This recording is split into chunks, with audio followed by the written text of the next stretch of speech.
Uh, Erik, today's about adjudication process. I think a lot of people have been talking about EB1As, O1As, NIWs, and talent-based visas, but no one tells about how this works. Everyone talks about the criteria. They talk about final merits. They talk about what's working, what's not working, why EB1s and O1s failing. But I think we'll need your expert advice here today to understand exactly how things are going in the backend as well, because finally it's a human reviewed case, and if you can understand the whole understanding of how does a case officer work and what kind of expertise do they have, it will make best sense to build towards it. And then again, we have been doing this. You've been doing this for I think years and years now. You have a great set of experience and background as well. I'm partially new to it, but I've had a couple of achievements under my belt as well. I have mentored a lot of folks, so we do understand a lot of this. But I think let's summarize this for our audience as well for today, that exactly how this works, and then we'll talk about basics of EB1s and O1s and criterias, and then probably we can share some insights as well as we are doing this. So all good to get started now. Sounds good. Cool, awesome. So hey, hi everyone. I'm Shubham. I head in operations and I'm one of the mentors with Team MeritMap. Today we have Erik here as well, who brings a truly unique insider perspective to the immigration process. He's a former USCIS immigration officer and also served as a consular officer with the US Department of State, giving him first-hand experience on how cases are evaluated, both within USCIS and at US embassies abroad. Currently, Erik serves as the Director of Operation at Boundless, where he works closely on building, scaling immigration solutions. His combined experience across adjudication, consular processing, and operational strategy give him a 360-degree view of what truly makes a case strong. And I think that's what we are going to learn from you today, Erik. If you'd like to say a little bit about yourself, apart from whatever I've put in there, probably I think you can share better insights. Yeah, just thanks for that great intro. It was a little trip down memory lane. I have a unique perspective because I spent about 15 years in the government doing this work, the immigration work primarily, and then I left to work here at Boundless in 2021. And I think it's been quite an adventure working in an early stage startup and growing it into the company that we have today. Right. My experience directly with like EB1A and O1s, I had that experience in the government. I did adjudicate those visa types. But it's been quite interesting for me to learn. And part of the reason I left the government is to learn what this feels like and how it feels for the actual applicants, because the government, we don't prioritize that experience. So, in the last 18 months, I think our team here at Boundless has done somewhere between 500 and 1,000 EB1 and O1 applications. Usually our approval rate stays about 10 to 15% ahead of the government average, though that changes over time. And I think between that, my government experience, my working directly with like the large numbers of attorneys and partners in this space, I've got a lot to share. And happy and I just want to say thanks to Shubham and Sahil and their team to giving me this opportunity to speak directly to you. Thank you so much for putting this out, Erik. We are grateful for you to be here, and that too on a Sunday. So I don't want to bore you out further, and we'll jump directly into the agenda of this meeting, where we'd like to understand how the back-end process works around adjudication. Now, before we go into that, Erik, you have said that you've been working with Boundless for a couple of years now, and you have worked in government for a couple of years, not a couple of years, probably for 15 plus years in government as well. I've seen EB1A and these talent-based visa space, not just visas, talent-based visas, and immigration scenario landscape changing each day inside out. Probably what was working 2 years now doesn't work doesn't work at this point of time, and what's working right now doesn't work it's not going to work in 2 years down the line. So how do we understand how does this process works in terms of what are the backend steps to understand how this movement is coming into defining the future of talent-based visa journeys? So can you walk us through what happens after a petition is submitted to USCIS? How does a case move internally before it reaches the adjudicating officer? What are the key stages from submission to final adjudication? Sure. It varies a bit by visa type, but speaking directly about these sort of exceptional ability visas, the broad strokes are the same, right? Like you're going to prepare your petition. Your petition is what establishes your eligibility for the benefit. You're going to submit that. It's going to be received at USCIS in one of the lockbox facilities, which is usually a contractor run, or a contractor majority facility. And they're going to use some basic checklists just to verify that what you've submitted is acceptable for USCIS to begin working on it, right? So like that's more of a, did you pay the fees? Did you fill out the proper forms? Is the form edition correct? So, I mention it just because this is also something that is easy to mess up if you're not working with the right people who can make sure that those items are properly updated and prepared. Now, after that, the case is going to, I would say the vast majority of folks that we work with use premium processing. So if people don't know what that is, you can pay an extra fee and have the government adjudicate your case faster. In that case, it's going to go to the group of adjudicators who, essentially it's a service center team, right? Like these EB-1A petitions. There have been points in the past where they've been adjudicated at field offices, but I think after COVID, USCIS, primarily in the past, they were also adjudicated at different service centers. So there was some discussion about like, oh, is it better if I send my petition to this one or this other one? What people comparing results. I think that period of time for most of these applications is basically over. USCIS has adopted what they call like a virtual service center approach, meaning that even if the adjudicators are in different locations, they're grouped and managed in one unit. So we should understand that to mean that there's a fair amount of standardization that's going to happen with these applications. They're going to get the adjudicators are going to get the same training. They're going to get the same feedback from their fraud prevention unit. They're going to have supervisors who are reviewing, their RFEs, NOIDs, denials, trying to impose some degree of uniformity in the way that they're adjudicating and making decisions, right? So that doesn't mean that each adjudicator is the same. I think anybody who's been paying attention to this process for a while knows that there's a lot of variation. Even as applicants, we compare. Oh, this is what I had. This is what he had. Here's my job. Here's his job. Why did he get approved? Why did I get denied? Vice versa. But to the degree that they can, and this will make more sense when I talk about the details of how they look at these cases, they're going to try to be consistent. And therefore, we should also strive to look for signals about what, as a group, they're preferring or more open to, versus things that, as a group, they're starting to push back on or tell us that they don't, meet the criteria: evidence items, opportunities, job descriptions, etc. So once that petition is approved, again, if there's something specific that they want the adjudicator to look at, they will send it to a field office, conduct an interview. They have the right to do whatever they want, essentially. But in most cases, if it looks good, and we still see some degree of approvals, like on first glance, no RFE. Then they'll notify within the premium processing period of the approval. You will then receive your approval notice, or your representative will receive it, and then you can if you have a priority date that's current, you can go ahead and start the adjustment process.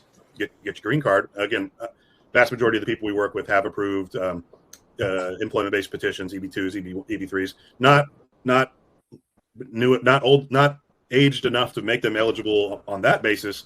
The EB1 priority date much sooner, so people who get that EB1 approval go from having to wait several more years to okay, I can actually just apply now with this new priority date that I have with the EB1.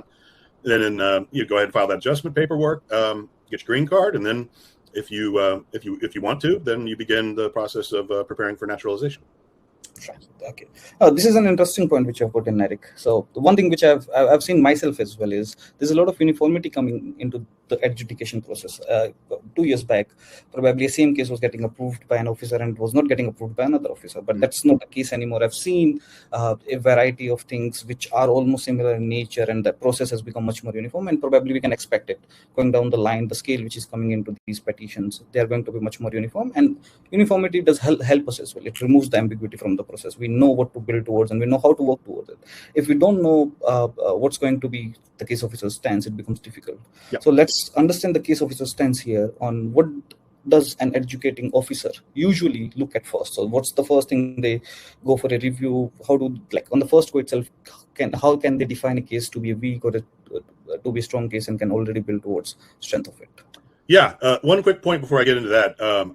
What you said about uniformity is important, because one of the reasons that people traditionally were interested in or sought agreements in which they could do free refiles was because of this unpredictability in the outcomes at USCIS. So I know refiles are a frequent topic of conversation in this space, and I found that to be less of a benefit or less useful in this world of the last 18 to 24 months, where a lot of times the USCIS folks are going to be pretty consistent, especially for two applications that were filed within a short period of each other. That wasn't the case in the past, where you had maybe a whole nother adjudicator and a whole nother service center might get the same case that was submitted before and then get a different outcome. So yeah, I think the refile question, which comes up a lot with our clients, is, I just wanted to kind of share that I think that the value of that has changed a little bit. But going back to your question, Shubham, I think we Look, actually, I want to make sure I answer your question properly. So ask me one more time. Sorry. So basically, thank you about putting the refiling motion in here as well, Eric. And I've seen these different kind of. I've been working with a lot of cases with Boundless as well, and there's a lot of refiling and stuff which comes in. If a client is not getting accepted, they get into this panic situation that we should refile right away, right now, with the intention that probably it might go to a case officer who will approve it this time, which was not like the last case officer was probably a bit more hard on the case. Sure. But as I've said, as you have said, that probably short duration is what matters in here. We should see on what are the gaps we can identify, and most of the time, if a case is decent, there are some small gaps or probably the industry impact which has not come in right now, right away. But probably we can work towards it. So we can always keep that in mind, building for a refiling. We can refile, but not right away, right now. Probably down the line, and understanding those gaps. Because whenever we are receiving an RFE or a denial notice, we are getting notes of where we are failing as well. It's not a blank statement of that your case has been denied. That's one thing. Moving on to my question, Eric. So my understanding here is that, let's say, these petitions are 1,000 pages long. In fact, 1,500 to 2,000 pages long as well. Yep. How does a case officer go for the first review of the case itself?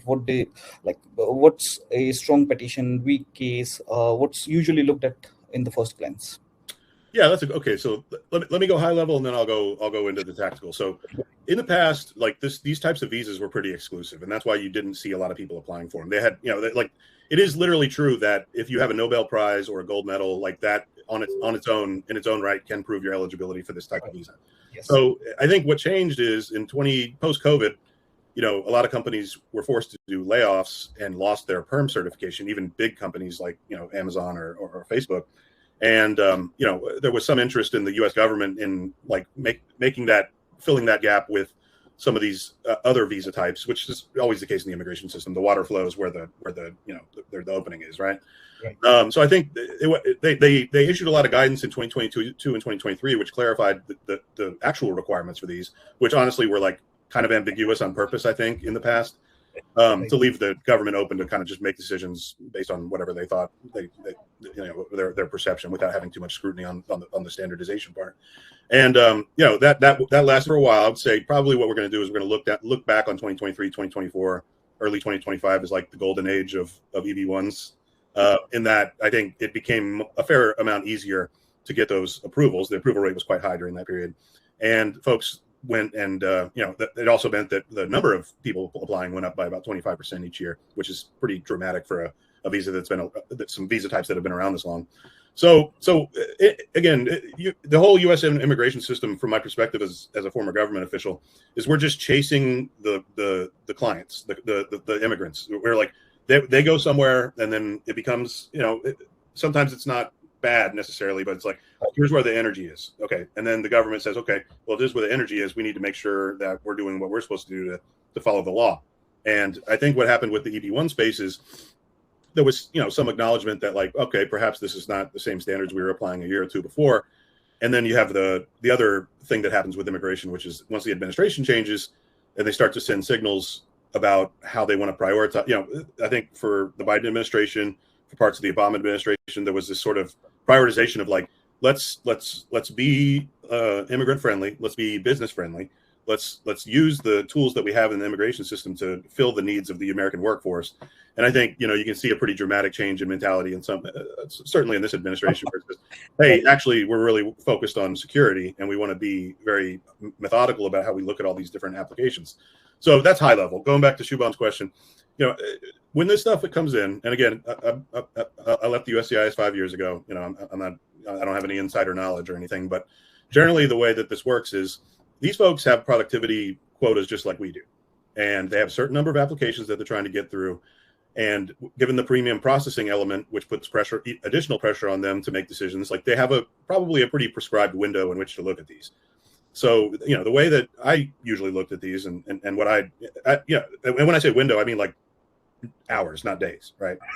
So if you think about all the time that you spend preparing these things, weeks, months, years, it's kind of amazing that they're going to spend that tiny amount of time to judge the quality of all this work that you did. And but that's the system that we have, right? So when they get this item, they're going to look at that. They're going to look at that petition. The brief is really important because if they read anything, it's going to be the brief. All right.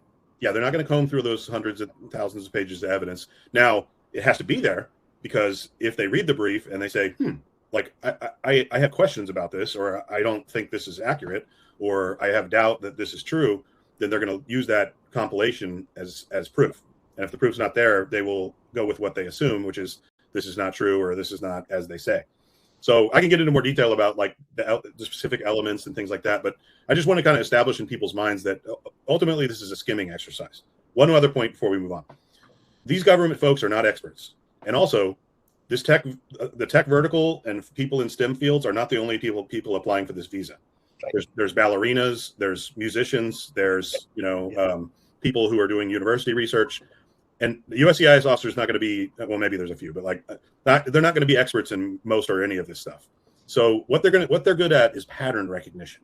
So they see hundreds of these cases every week or month, and they're going to be very good at figuring out what is unique to your case that you're claiming or saying, and what is, common across most cases. And they know what kind of things they approve. So I think there's a mental checklist, right? Which is like, and that's where we get into like some of the questions that like maybe Merit Map or other people ask folks when they reach out for the first time. It's like, well, what how far are you in your career? How much money do you make? What kind of projects have you been involved in? What field are you in? Like what organizations, what judging opportunity? Like that's what this is. That's what the doing of these things is kind of downstream of like, can you do these things? Because are you the kind of person who is at this level of success? So just wanted to kind of make sure people understand that like, this is not, these folks are not in there trying to like dive into your specific patents or understand. They just need to have a sense of like, is this something for this particular type of person in this field that would indicate that they're highly successful at the level of extraordinary ability. You have put this in a really good way. To put this in a layman terms and to explain some of the candidates, which when I do some of these interviews and evaluations and sometimes mentorships as well, what I do tell them is this is more like screening through a resume, because most of these folks, you might have taken some interviews as well, and no one spent in fact, I do review these cases when petition goes out. Some of the clients do ask us to see exactly what does it make sense and what doesn't. So we also do skim through, because no one has a bandwidth and understanding and time to go through a 2,000-page petition. We need to build a summary mental checklist of, okay, this looks good, this doesn't look good. And second thing is, as you have said, these folks are not technical enough, or we can assume that most of them are not technical enough to understand the technical narrative or technicalities of what you're working upon. If you're working on pure technical keywords and criteria, they're going to just ignore it. It's about showcasing the right narrative, where the impact is going, what are you bringing unique to this field, and how and why this is important for states. If you can prove all of those items, it's in a good shape and condition. And then second thing is, as you have said, proof of burden is always on the alien. So if you put in a claim which looks good, that's checklist is good. Now the second checklist is, do we have actual proofs to prove this as well, the claim which has been put in there. And this is where most of those cases do get RFEs as well. If they feel that, okay, this looks good, but right now we have enough information, we might need something more to put this into a concrete statement, and to approve this claim, they might request for RFEs. And in this like what I've seen from past 6 to 8 months, there have been really very nominal or a handful of cases which have gotten their approval in the first go itself. Most of these cases are coming back with RFEs. Yep. And in fact, we are converting these RFEs as well with the right narrative, with the right set of information which these officers are looking for. If you are able to provide that information, these RFEs are converting as well. Yeah, that's right. RFE is not always a bad thing. They're giving you a chance to kind of make your case one more time. And responding effectively to those, I think, is just as important as the initial filing. And so, Erik, in general suggestion, what's the difference between a weak case and a strong case? So like, if there are two different cases, similar background, similar profile, similar kind of work, how can we define in that this is going to, like the petition which has been written, this can become a weak case and this is going to be a good strong case? Yeah, that's a great question. I think there's a lot of misconceptions in the space about this. A lot of people think two erroneous things. One, they think that every criteria is equal. And two, they feel like more criteria equals better chance of approval. Right. And, people want to flood the zone with like, I'd rather have like one thing here so that I can at least like take a stab at this criteria. Ultimately, think about what actually determines your credibility. Like most of the other criteria, like the things you do, the papers you write, those are just a function of your core job role and career, right? So I think, and we have plenty of RFE evidence and other things to support this. This is coming from hundreds and hundreds of RFEs that we've like analyzed over the last year and trying to understand this adjudication environment. Original contributions and critical role are really what this is about. Right. It's like, are you or aren't you? And everything else that you do is there to fortify that. I mean, salary, yes, obviously that is very connected to the first two I mentioned, but people, let's keep in mind also that USCIS can grant you any number of criteria and still deny you on final merits, which we do see. Actually, we see it more now than we have ever seen before. Basically, they're like, yeah, okay, great, you have all this stuff, but like, we still don't think that you meet that's that second step of the analysis. Like, if they don't think that all comes together into an actual extraordinary ability, case, they can still say no. So I think overly focusing on the criteria and not spending enough time like making your case on the core elements of the application is probably the biggest mistake that people make, and it's very common because people are, especially in the tech vertical, like they're very analytical. They think like, well, this is just it's an application. I have to meet the criteria. The more I do, the better it is, and therefore that will work. And it's like, no, it's much more an art than a science. Right. So it's a similar kind of question to come to me as well, Eric, some of time in these evaluation calls. How many papers should I do? How many judging opportunities should I go for? How many media items should I have? And then I don't really have an answer for this because it's not about building quantity. It's not about building 15 research papers or 100 of research paper. In fact, is not going to get you an approval if your foundation is not strong. And foundation is what you have been doing for past 6, 8, 10, 15, 20 years. You need to define that foundation in right checklist. And again, you need to understand as well that how does the foundation, so I'm quoting you here, Eric. I've heard you in one of the meetings, and I loved that part as well. That the foundation defines will you get an approval or not. These evidences and these criteria are going to give them a reason to give you an approval. So this is how I feel about this as well. That the foundation defines that, okay, this looks good to me. Now your case officer is finding for reasons to give you an approval, and these are what these criteria are. So good foundation, good narrative, and then setting up with topping this off with, I'll say, a cherry on the top with these good criteria and good quality stuff, not quantity, is what's a strong case for me. Yep. Yeah, I think that's it's useful to think of like most of the other criteria like as adjectives to your noun, right? Like those things have to be there because it cuts both ways. If you say I'm at the top of my field, I'm making so much money out of like all in the top 10, 5%, 2% of my profession. I have a critical role at this company.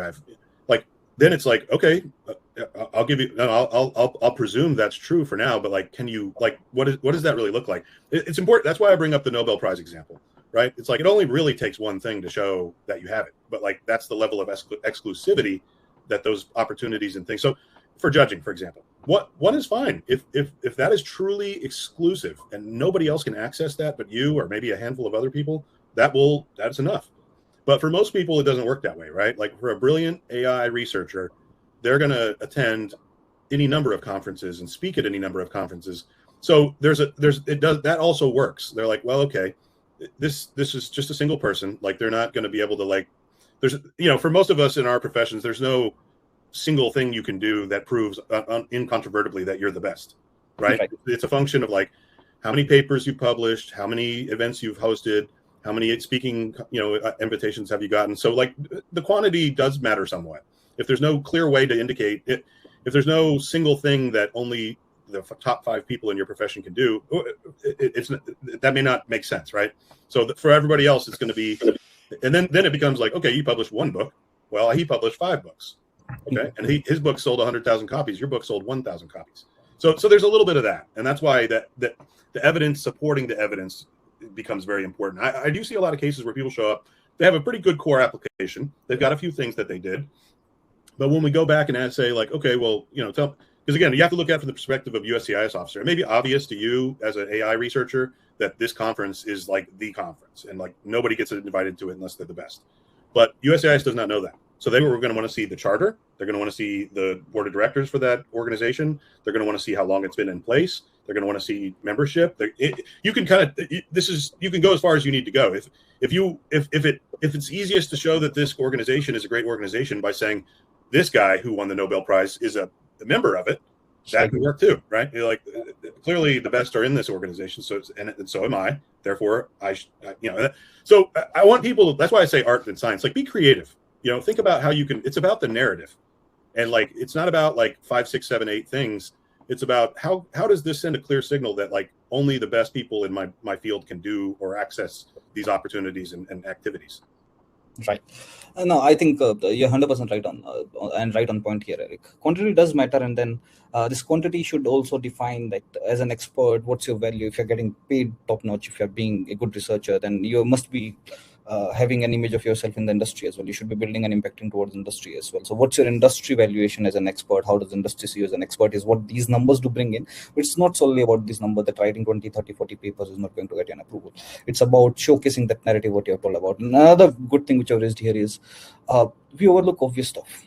And I've seen this, like we say that, okay, this is a good conference. And many of these folks with whom I do work with as well, they do the same things as well unless we pinch them for it.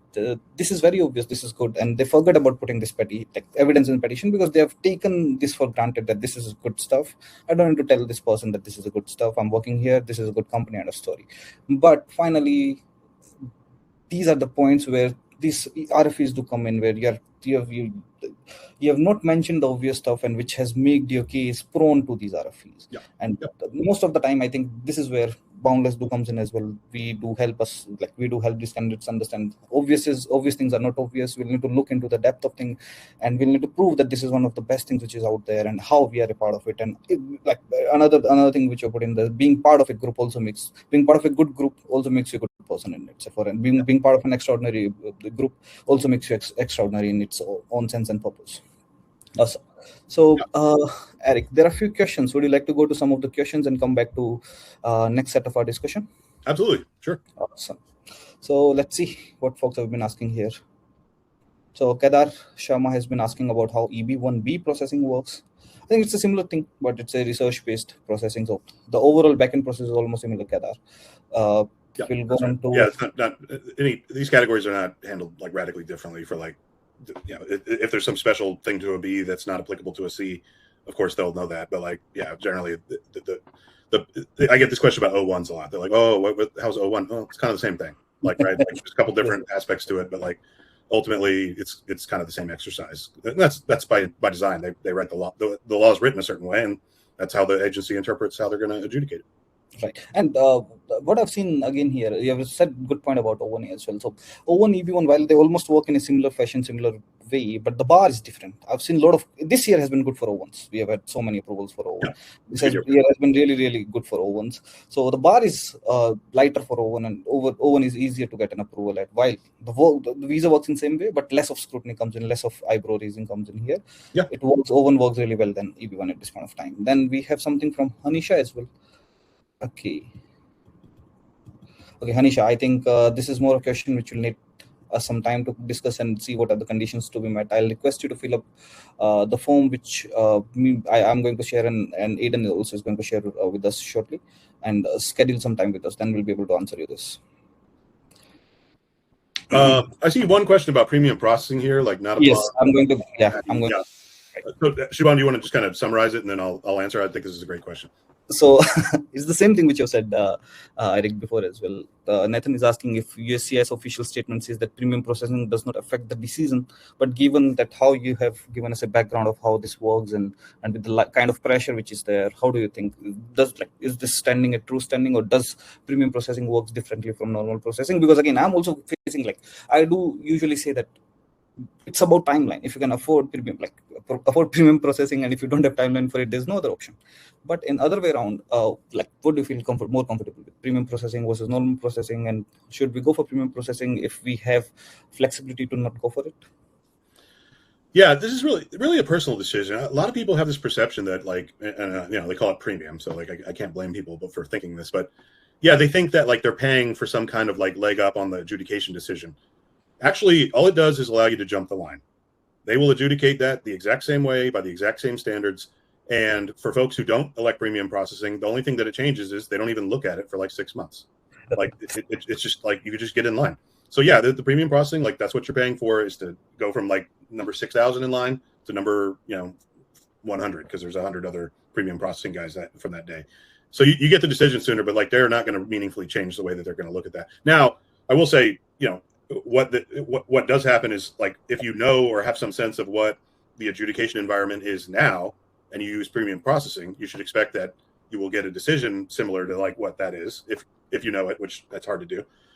Whereas the normal I-140 processing time is like 8 months, 6-8 months. So if I 6-8 months from now come back and ask me what USCIS is doing and what the adjudication environment is for EB1, could be very different. So I do think there is some value in using premium processing, in that It gets you closer. Whatever advice that you got from your attorney, however you put that application together, that future proofs you against like big changes in adjudication trends or whatever. Whereas people who elect to wait in line, that it could be, we could pass a rule next week or whatever that changes this or that, or the policies could shift, or so that's the main value I see, is if you can afford it. But no, I don't think that hour and a half I mentioned or whatever, that's what you get next week. That's what you get 6 months from now. That's all you ever get. Okay, awesome. So, in fact, you have told me something new here as well, Erik. So, overall, I'll summarize this for everyone once again. So, for premium processing, almost everything goes in similar way. Just pushes you in front of the line till you'll get out of that queue, and you'll be one of the topmost candidates who's going to get the petition reviewed now. But then again, overall scenario is that we understand the case has been written by attorneys to understand with the current process and current education trends in mind. So it does help if you go through premium processing, because we know what's going on right now, and it does help us to tackle to those problems. 6-8 months down the line, something new might come in. At that point of time, your case might be a bit outdated as per the trends which is out there. So this is what premium processing is more helpful with, rather than getting a decision. And if it is going to change the decision making, if everything's almost same, the trends are same, petition is same, usually we don't see any a major flow in premium or non-premium processing. Then it comes to personal flexibility. Yep. Okay, awesome. Okay, Catherine, so you are asking about more of understanding on how to stand your profile, how to make your profile stand out. I think probably we'll need to have a discussion for this as well. It takes us more time to understand, and we can't give you generalized advice. I think everyone has a different profile, different narrative, so we don't want to generalize this for everyone, because most of the time what I've seen is whenever I've given generalized advice, everyone starts to implement it without thinking what do they have and what kind of perspective they bring on the table itself. So I will request you to use that quiz link, book a call with us, and then from there onwards we'll see what best works out for you and what doesn't. I'll just say one thing of Shubham that is kind of general, which is many people have this question, and one good way to think about it is you already know what makes you what success looks like in your field, right? Like that's the thing, that's the math we're always doing in our head every day. You know what the people at the top of your profession look like, where they work. You're friending them on LinkedIn. You're looking at their resumes every day. So that's very general, and that doesn't always make it easy to put together the EB1 application. But just that's where I think that's a good place mentally to start, which is like, if 5 years from now, where do I want my career to be? Like, okay, how do I make my application look like that? And include those elements. Or maybe in this case, 5 years ago, what was I trying to achieve? I achieved it. Now I'm applying. Like, what were those things that I did to get to this point, right? So it could be helpful to think of it that way. No, I do work on similar lines as well, Erik. So basically, most of the time when someone is coming to us, and in fact you or me or someone else is under our process, what we do build is for next 5 years, 10 years down the line. Yep. Let's target how do you want your career to be next 10 years down the line, and probably if it's a targeted focus, the things which are going to take in natural process, if they're going to take 6, 7, 8 years for you, we might complete them in 1.5, 2 years. We might build a growth plan, and if we chart everything out in a planned fashion, we can wrap this up quickly, and then you can become petition ready. Most of the time where folks are coming to us, they already have something on their profile. It's that they in this world there's a lot of information out there right now, and this is what a major pain point right now is. There's a lot of information which is available over internet around EB1, O1s, talent-based visas, and other kind of stuff. And it is always half-meant information, half-baked information. So there's a lot of different way to understand and figure this out. Let's say someone saying that, oh, okay, should I do some research paper? Someone saying, should I do these things to be good for my EB1A case or my EB1B case or my O1A case? Usually, as what you have said, is we should look down 5 years down the line, what kind of career we are building, and how we can accelerate our impact value at our organization and outside our organization as well. How can we become a thought leader in this space in our area of expertise? Yeah, I mean, that's the true irony of the EB1 process, is like, actually, this is not about applying. Yeah, okay, yes, it is. You want to get a green card, right? But like, really, it's about career coaching, because a lot of these things, if you were doing them already, you probably would be more successful in your career and be doing better. And a lot of people, like, I think we all struggle with this. We're in a job, we're doing our thing. Oh, I don't want to do that speaking event on the weekends. Oh, like this visa process actually motivates people to do the things that they probably should be doing already, getting involved in their community, networking better, participating in professional events. So yeah, I think sometimes people get a little myopic and they're like, well, what do I need to do to get this visa? No, what do I need to do to succeed in my career? that will help you get ready for the visa, and that will also help you get a green card. Yes. So it's about a better career will automatically turn into an EB1A or any other talent-based visa journeys down the line. And most of the time, what you have said, Erik, is when I do interact with these 15, 20 years professionals who have had a good career, they already, like on the day they are in the meeting with me, they said, Shivam, I remember I got an invite to be a keynote speaker in this conference 6 months back, but I was busy at that point of time. I never accepted it. It's all about that. That's what if you would have done it automatically, and it's a chain of events. Once you've started building visibility about yourself, new things will automatically come to you as well. On day one, you can't expect to be a keynote speaker. You need to start with building basics of your presence. If no one knows Erik or if no one knows Shubham, it's really difficult for them to invite you as an expert as well. No one understands your expertise and no one values your expertise as of now. Absolutely. So start small, build towards understanding how you can build your presence and how you can be an expert, and down the line you'll automatically start to, if you're serious about your career journey and if you can build and chart out a good plan, you'll automatically be eligible for all of these visas. Yeah, that's really what it is. I mean, I'll just give you one quick example of, like, from my personal I'm not an attorney, but like a few years ago, one of the local AILA, American Immigration Lawyers Association folks, asked me to come speak at a conference. And I was like, well, I'm thinking in my mind, I'm like, well, I'm not a lawyer. I don't need to network with these people. Like, what? But I went, I did it. I didn't it didn't have any obvious benefit for me at the time, but they invited me back several times. And, at a certain point, that turned into opportunities for me to find new people to work. So, classic networking example. But yeah, I think I just want to validate that a lot of these things on the surface, they feel like extra labor, and you may not be inclined to explore them unless you think ahead and think about this kind of thing that you may want to do. And then, so going back, just kind of circle back where we started with this, with Shubham's statement. The reason why this works a lot of times is because you start paying attention to this, and you begin to do the things that you probably should have been doing all along. And once that happens, then the time frame for applying can accelerate pretty quick. But if you're just passively waiting for this or that opportunity to show up and knock on your door, then yeah, that time frame can extend out quite a while before you have what you need to put together a successful application. Right. Okay. And a few more, Erik. I think let's go back to our discussions, then we'll come back to them if that's okay for you. Sure. Awesome. So we've talked about a couple of things here already about how does the process works, how does the case officer looks at your keys, what does actually matter, quality versus quantity and things. Now let's go into the actual EB1A myths which are going around, and let's start breaking some of those myths as well, because there's a lot of information and misconception which goes out there. So let's talk a bit about it. So the first question which I'll ask you straight blank up, Erik, do research papers and paid research papers actually help a petition, or paid media publications actually help a petition? Yeah, in a short answer, not really. I think it's a little murky because like nobody wants to do anything for free, right? So like there are, there's expert, like one example is like expert opinion letters, like are something you pay for. Right. They're included in these applications, and they do matter, right? And like that is so like I don't want people to get completely abandon the idea that like there's some degree of this going on, but I think where we know, and also just to be clear, like some of these are gray areas, right? Like I don't think there's an explicit rule that says like you cannot accept money for an opportunity for which you're going to later claim credit for a visa application, right? But and you get paid to do your job at work, right? So like it's not when you step back a little, you think about it, but I think what USCIS is trying to do with these, guidelines is make sure that the thing that you actually did or you're claiming credit for, like the event you judged or whatever, has some degree of exclusivity to it, meaning not everyone can access it.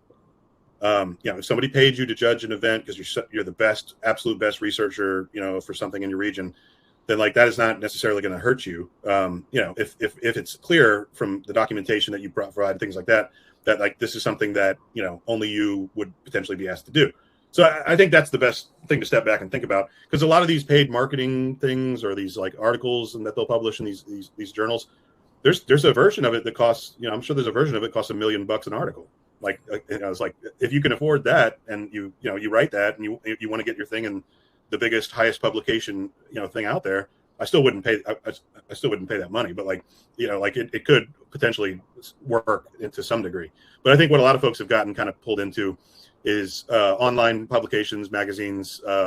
There's a fair amount of patent stuff that like is out there that, anybody can file a patent, right? I can file a patent. So it just goes back to the evidence, which is like, if you can't give USCIS the context to understand that patent you did is now in every smartphone in America, that's great. But if the patent you made is just something that you did to like punch up a research paper that you're working on for your PhD, and it didn't really get adopted anywhere, it's still great work, and you should give yourself a pat on the back, but it may not prove what we're trying to prove for this application. So yeah, I think generally network like opportunities in the criteria that come from like networking or organic networking are gonna help you more, and you should lean into those, and that's why I think a lot of these communities out there that do this work are helpful, because like it may be hard. Not all of us are great networkers, right? I worked at the Department of State for 10 years, went to diplomatic functions. I was not a pro. It was always a struggle for me to schmooze and make those friends. But so it's okay to ask for some help. I think a lot of people's minds, we're all very successful. Our time is valuable. A lot of people's minds go into this thing like, hey, I would love to write 10 articles, but that's just not something I've really time for. So who can help me make that easier or faster? For this type of thing, I would say it's worth your time. Right. So, Erik, I think I'll take an example from what you have said, and I'll put this another way out as well as a practical experience of what I've seen. One of the client she was working with us, and what she did was she used to attend these conferences. And from there onwards, whenever there was, let's say, there's a keynote speaker and Eric's presenting or Shubham's presenting, she used to ping these folks on LinkedIn. She used to start building, and now this is a very extrovert way of doing things. Not everyone can do this. She used to just ping them on LinkedIn that, okay, I heard what your speech, and it was really great for me to understand and learn a lot from you, and would you like to work on some items together? And these folks who are already being part of these conferences and presentations, they're being part of 10 other things as well. They're part of policy discussions at a special interest group. They're part of some committees which is building let's say a standard playbook around ethical AI for fintech institutions.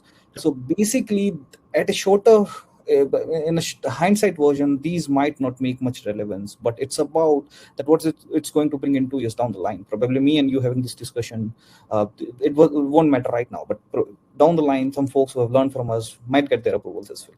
So this is what it's about, down the line, building a right network. And when folks do come to me, one thing which I tell them is, apart from whatever you're doing, do research. It's good. It helps you build visibility. It helps you set up that base and foundation.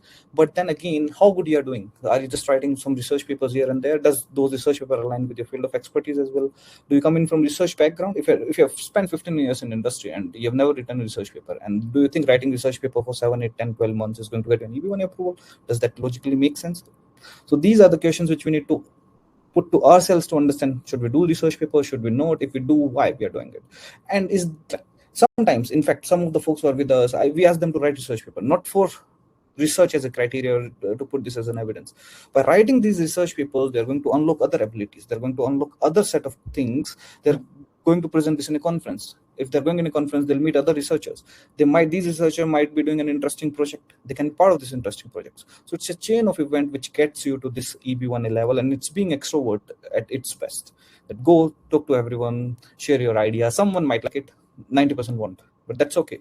So someone who's interested in working with you are going to be a key cornerstone of your profile from here onwards. Yeah, they may write you a recommender letter. I think exactly what you said, Shubham, is right. Is like let the tentacles, or like an octopus, like spread it out and like put those arms out in different directions, and you'd be surprised what you come back with. There's people who thought they wasted their time doing a conference, met a super high level person. These successful people are good at this. They're good at figuring out. They have a lot of things that they're trying to do that they want help with too, and they have their time is valuable.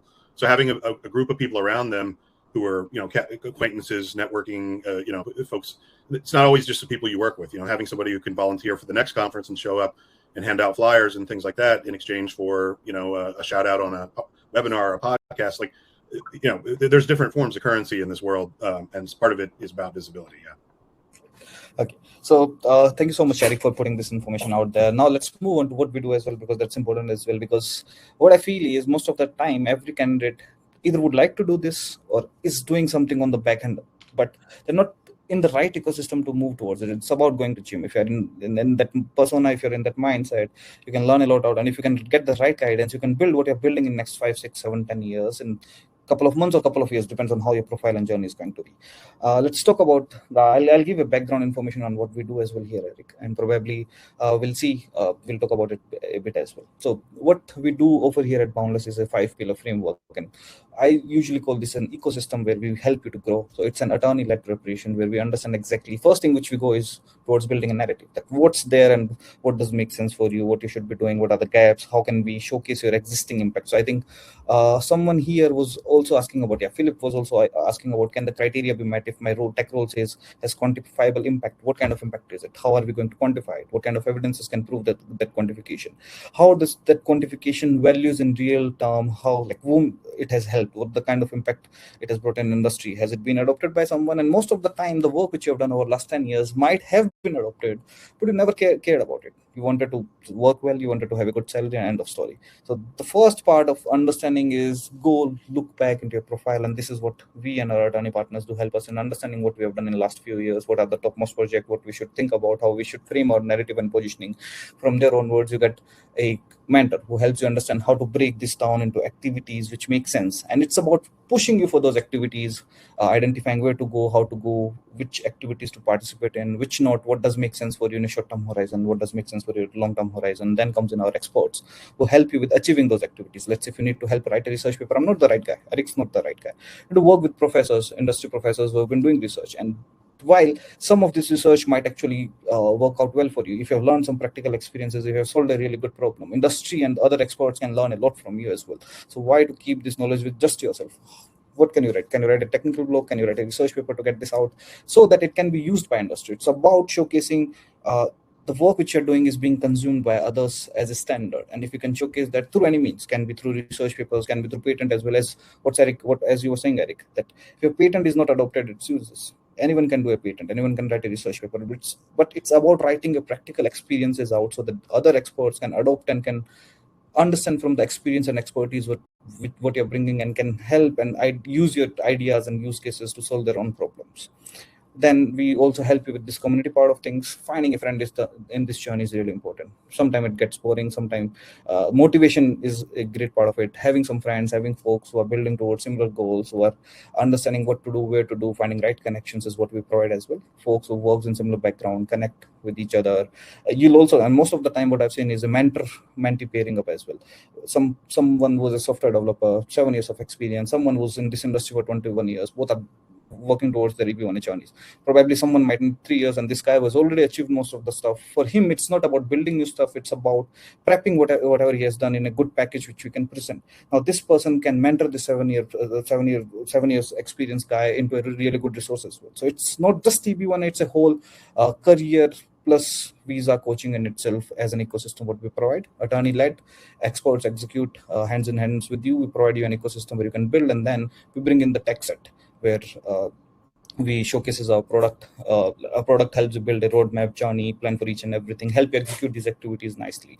Get access to different groups where you communicate with us. You get access to WhatsApp group where the team of experts would be readily helping you. Okay, this is what we do this week. This is what we should push for. How we should push for. This is how you should write an article. This is where you should publish an article. We help you in identifying what to do, where to do, and how to do, guiding and hand-holding you through things, with understanding what's your achievements and how we should lay it on top of our foundation.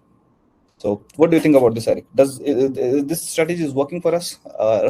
What's your comment? I'll tell you, again, after seeing so many hundreds of these over the last couple of years, right, the number one thing that separates success from challenges is preparation and organization. I'm thinking of, like, there's a few clients. I do consultations with folks all the time. Everybody has the same question. Erik, look at my things. Like, what do you think? And I say, I'm not a lawyer, but here's kind of what I've seen. We have a conversation, right? But like the ones that stick out in my mind are the ones who come to me and they say, all right, Erik, I have a Google Drive. I have every single thing broken out by criteria. I have all the evidence that your team recommends. It's like they did it ahead of time. They looked at what we say. They look at the guidance. They're learning somewhere. But that goes back to Shubham's thing. Like, maybe they had a mentor who's like, hey, I got to prove. So here's what I did. Here's what it looked like. But when they come to me, it's like, it's already all there. And then for a person like that, it's easy to assess the gaps and therefore work together. And this is what the attorney-led process does, right? Here's current state. Here's what would probably be good to fortify this application. No, there's no guarantee of success. I think the approval rate for these things is like 50% right now, and that's with like people who, you can imagine the types of people who apply. They're very, very accomplished. This is not, it's an expensive process. It's a difficult process. It's not something that people are just throwing at the wall and seeing what sticks, right? So even among those people, not all of them get approved, but you can't change in a short 6-month time frame who you are, where you work. Like maybe you could make some changes, but like you're not gonna change that like right away. But the degree to which you can prepare and then execute and assemble and communicate that information in the application, that's what's going to make a difference. Because the ones we struggle with, who sit in our process for a long time, who get RFEs, are the ones honestly who pushed back on our requests to get additional documentation because they said, okay, I think I have enough already. Who wanted to rewrite the legal brief after the attorney looked at it because they're like, well, I think this stuff's important, not that. I mean, it's again, it's still a government process. It's still somewhat predictable. Yes, the standards change periodically and things like that, but if you follow best practices, you learn from each other, you build a community, and you enter the process with confidence with a partner that's experienced and knows those elements that I just mentioned, then you're going to just increase your chance of success significantly. And nobody does this by themselves. Nobody DIYs these applications. Somebody's got to. You're going to need to get help from somebody. And a law firm and an attorney, there's certain things they can do and certain things that they can't do, or won't do. And that can be filled. That gap can be filled with like smart mentoring and networking with partners, with folks out in the community. We've had a great relationship with Sahil and Shubham, like helping people like understand certain parts of the process. They have a great tech platform. But that tech forward approach, I think, is what is really exciting, because going back to the preparation, and you can put stuff in a Google Drive and get your documents together, but having a system that can like organize this, assess it in real time, provide feedback and in a systematic way, like be something that can be updated with like adjudication trends and feedback from analytics, from RFEs and other feedback we get from the government. That's when this gets really exciting. That's 21st century approach, right? So that's the thing that gets me excited about this process and what the future is. And one thing which you said, Erik, is that majorly these are, up until now, this process has always been dismantled into multiple parts. You're doing your prep, then you're going to attorneys, then this case is going to case officers. So there are multiple different, I'll say, checkpoints and different teams which are entering into the process, fragmenting this into different couple ideas, and ideas don't propagate in the way they need to be. They get lost, they just get lost in between somewhere. And this is what we are trying to solve as well by bringing attorneys into that. Okay, the person who's going to file your case is helping you understand and build your case as well, that this is what we need and how we need it as well. And this is what matters. And second thing is, attorneys do need help from us as well, because they're not tech experts and you are too technical. So who's the translator between you guys? We help you understand how to convert this into a very tech-oriented profile into an impact-oriented profile, which is what is going to get you an approval. A tech-only profile is, if you can write 10,000 technical keywords, you're not getting an approval. And define the impact and objective statement of what matters and why it matters is what's going to get you an approval as well. Yeah, I mean, think of it like test prep for SATs or something, right? Where it's like, if you're smart enough, you can get a perfect score. Great, good for you. Most people are not going to be that brilliant, and they're going to gain a lot from understanding, like, what is this test? What are the time frames? Like, how should I focus? What kind of techniques can I use to identify the right answers for questions? So yeah, I mean, that's why I like this kind of conversation, because like you can compare it to other things that for us are common sense, right? Like nobody's going to bet their college application future on I'll just wing it and see how it goes. Nobody's going to, the same thing with like a job interview, right? Like, you're going to go into that equipped in order to make yourself your best self, right? People get resume help. They go to job interview coaching. Not everybody, but usually successful people will, if they don't already feel that those are strong skills they have, they'll invest in it. So yeah, I think this is the same thing where the attorneys, the law profession, they have a very prescribed role in the immigration process, but they have the information you need to help you understand what you need to do. But that is not their role to do it for you, right? And I think. Yeah, again, having the right network. I'll give one other example. When getting into the State Department is quite difficult. There's a test you have to take. It's very, it's very, very selective. Like, people have to go years and years and years for trying it. And not to toot my own horn, but like, I don't think I could have passed it on the first try either. But what I did is I found, this is, 15 years ago, I found a Google group and some five or six people in my area and we kind of knew some of what the tests would look like. It wasn't a secret, right? Like, we knew what the test looked like. We knew what the elements of it are. We all got together and practiced for 6 months. And then at the end of it, 4 out of 5 of us got selected. No other, that's not the kind of selection rate you see with like individual people. So yeah, just reinforcing like,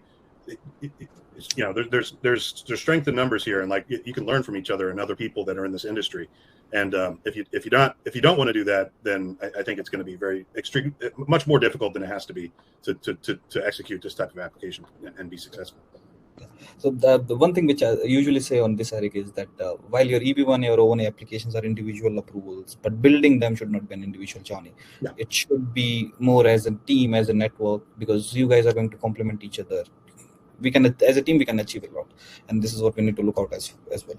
Now, I think there are a few more questions, Erik, and then I'll give you your Sunday pack. Okay. So, yeah, I'm good for a little bit.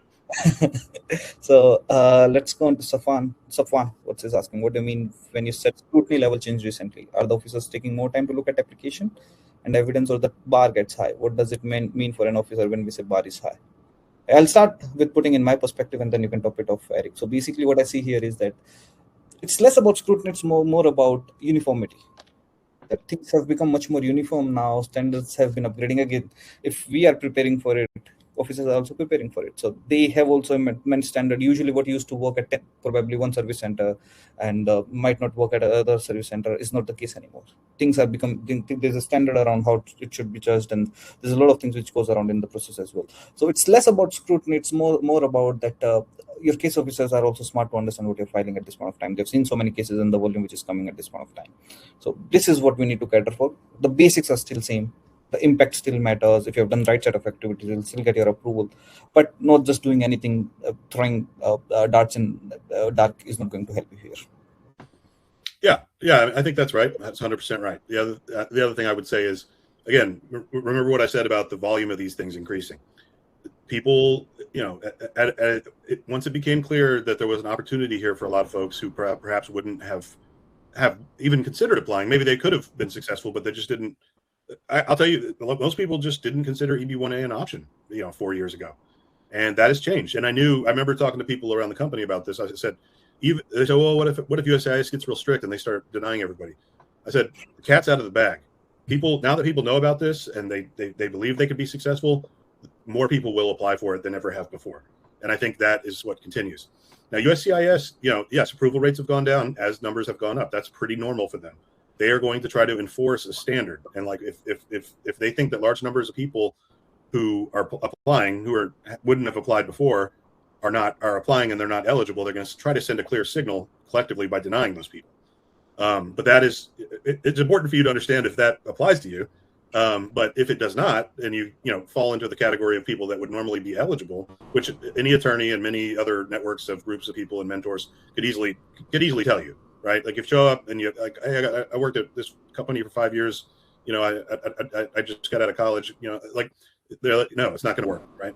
But if you meet the general guidelines and you have a strong core, and this exercise of like getting your profile in order and figuring out what you need to put together in terms of like activities or documentation to support a possible application, like there's a lot of value there.